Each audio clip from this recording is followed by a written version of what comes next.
The classroom fell silent as the teacher's sharp voice cut through the air. If you can't even afford a proper notebook, maybe you don't belong in this class.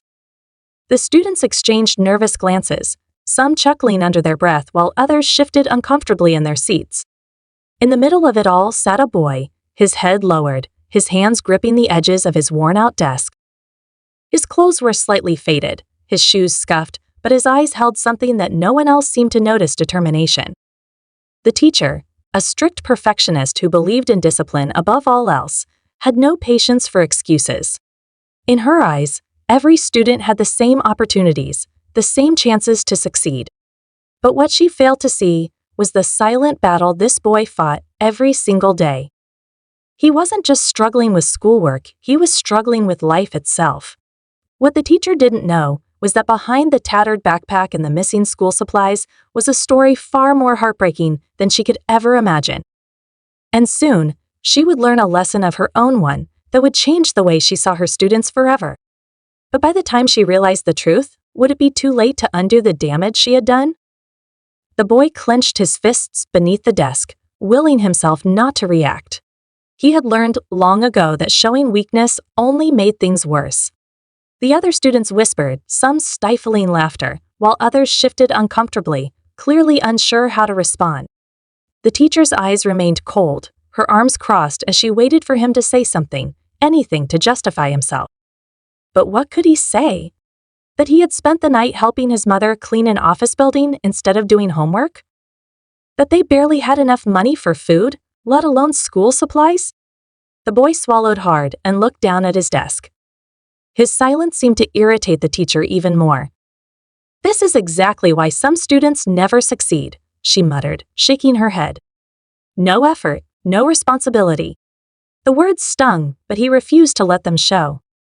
He could feel his face burning, his heart pounding in his chest. He wanted to disappear, to vanish from the judging eyes around him. But he couldn't. He had to stay, had to endure. Because no matter how hard things got, he wasn't going to give up, not on himself, not on his family. After class, the hallways buzzed with conversations about what had happened.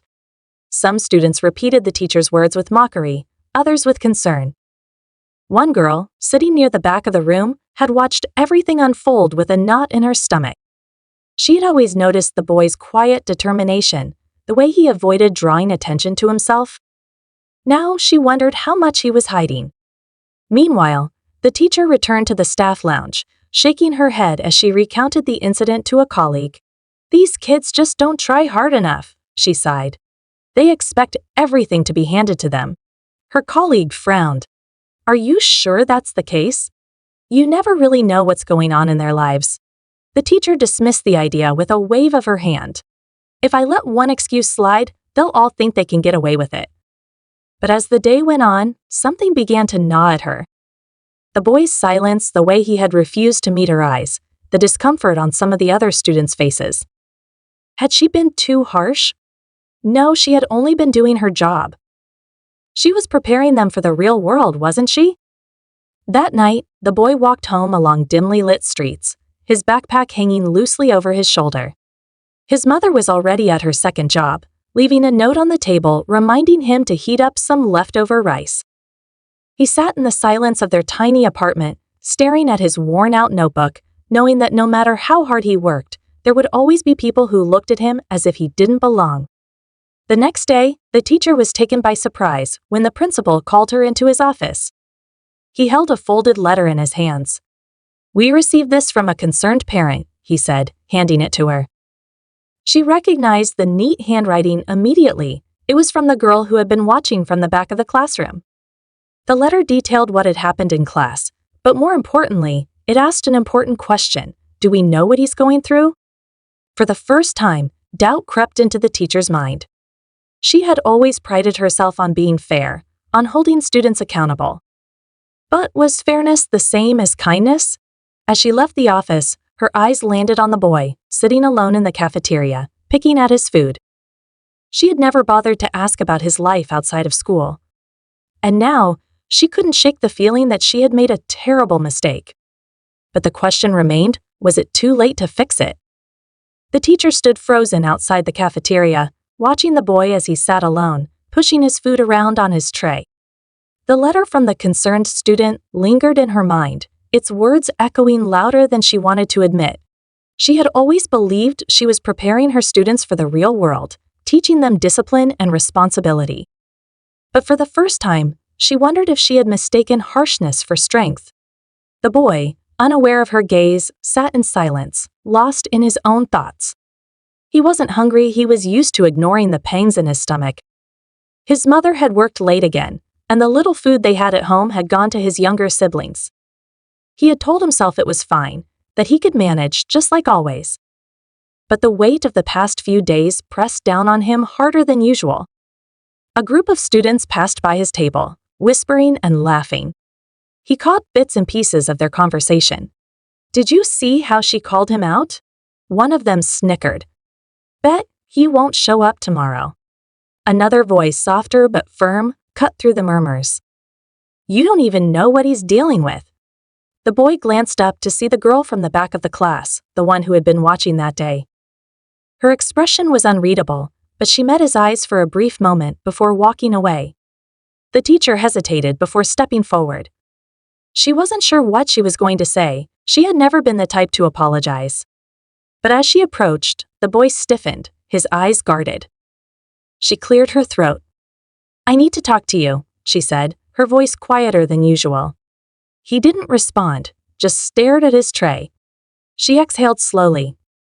"I was wrong," she admitted, the words feeling foreign on her tongue.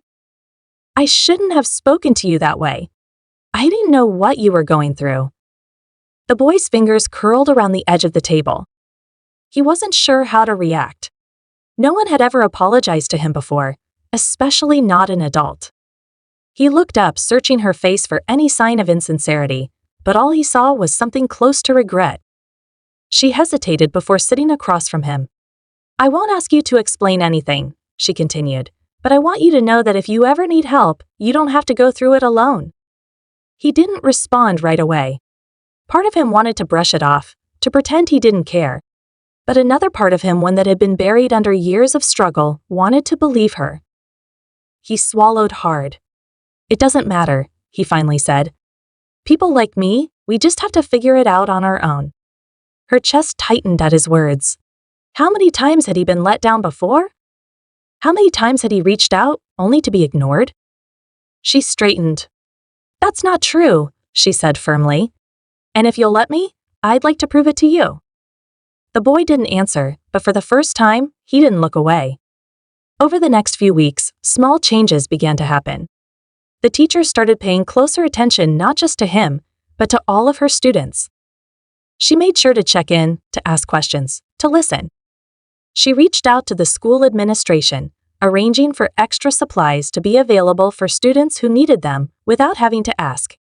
The girl from the back of the classroom, the one who had written the letter, found herself drawn into the boy's world. She started sitting next to him in class, offering to study together. At first he resisted, but eventually he let her in. And then one day, something unexpected happened. The teacher walked into the classroom to find a notebook sitting on her desk. It was old and worn, the pages filled with careful handwriting. She opened it and realized it wasn't schoolwork, it was a collection of stories. She glanced up to find the boy watching her, his expression uncertain. "I write sometimes," he admitted. "It helps." She turned the pages, amazed by the depth in his words. "These are incredible," she said sincerely. He shrugged. "They're just stories." She met his gaze. "No," she said. "They're more than that." For the first time, the boy felt something shift. He had spent so long believing that no one saw him, that no one cared. But now, for the first time in a long time, he wasn't so sure. And maybe, just maybe, he wasn't as alone as he had always thought.